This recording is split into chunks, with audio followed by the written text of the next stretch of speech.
Hello everyone. So stable money has been getting a lot of attention and interest from the investors. I also get a lot of questions around stable money, and two questions are most frequent. First is whether stable money is safe or reliable or not. The second question is whether stable money is a good option or an alternative to be used as an emergency fund or a liquid fund. Now, I have had some experience with stable money. I have invested some amount and I have withdrawn as well. So, based on my experience, how the entire journey has been, why did I invest in stable money? I will try to answer these questions. So, the first thing is why did I invest in stable money? There are three main reasons for this. The first is, of course, high interest rate FDs. The second reason is that these FDs are secured by DIGC or RBI, so that gives a lot of confidence to the investors. And the third reason is that I can invest in multiple bank FDs through stable money. So a combination of these 3 points makes the overall offering very lucrative. Let us say, for example, I have 15 lakh to be invested. So I can invest via stable money in three different banks, and all these three FDs will be secured by DIGC. Of course, if you get interest on this 5 lakh, then that amount will not be secured. So to be on the extreme safe side, you can invest say 4 lakh rupees in each FD, and then even your interest will be secured by RBI or DIGC. And then the ease to invest is also pretty great.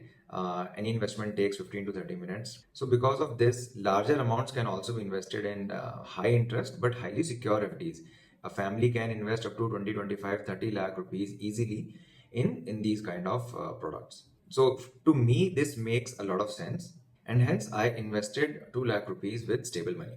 Now my FD was with Shivalik Bank and the rate was 8.8%. In FDs, the net CAGR is slightly higher than the rate of interest because it compounds quarterly. So 8.8 turns out to be somewhere around 9.1, 9.2%, which I think is pretty great if it is secured by DIGC. Now the process of investment was very simple. It was very quick. From start to end, it took me around 20-30 minutes. There was a video KYC done by Shivalik Bank. Once the FD had started, the application UI UX is pretty neat and great. Overall, it seemed pretty transparent and gave me a lot of confidence. Now, after I had booked my FD, due to some reason, I had to make a premature withdrawal. I had to break the FD. And this is where things got a bit tricky. The process was pretty seamless. They confirmed with me a couple of times whether I'm sure I really want to break the FD and make a premature withdrawal. And then it was done. The net CAGR or the net interest rate that I got in premature withdrawal was around 3.5%. On this, there were some additional penalties as well. But the good thing is that they had told all of these things beforehand. When I checked again in the app, all of these things were very transparently and clearly mentioned. So that is a good thing that they are not hiding any information. But the downside is that if you make a premature withdrawal, the net interest rate that you will get in this case is pretty low. The amount got credited to my bank within 36-48 hours, and the overall process was very, very seamless, and I was very happy with it, like no complaints whatsoever. So coming to the main two questions of this video, whether stable money is safe or reliable or not, and the second question, whether it is a good alternative option for emergency fund or liquid fund. Now, disclaimer that this is not a paid promotion or I'm not a professional.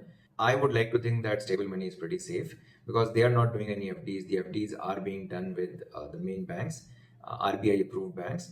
Stable money is just a kind of distributor or an agent in between who is just facilitating these FDs. The good thing is that they are facilitating these FDs with numerous banks. So that is the main feature or the beauty of a stable money platform. That if you are interested in making these FDs with these small banks, usually they might not have their branches in your locality or close by. Then stable money gives you the option to book FDs in these banks very easily. Coming to the second question, whether this is a good option for an emergency fund or liquid fund. On that front, I think that no, it is not a very good option for liquid or emergency fund. I would invest in stable money only if I'm very sure that I'll not need to make a premature withdrawal or break the FD.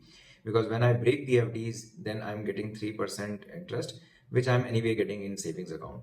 So yes, this is my opinion. I would rather invest in liquid funds or arbitrage funds if I'm not sure that I may or may not need this money in 6 months or 8 months.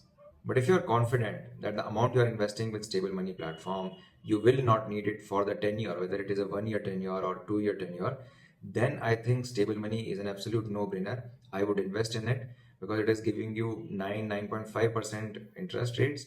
that too DIGC and RBI secured. There are very few products that are able to offer such things. So that's it. I hope this helps. If there is any other startup or financial product that you would want me to try out and review, please feel free to drop me a message in the comments or on my mail. I love doing this and I'll be happy to check it out.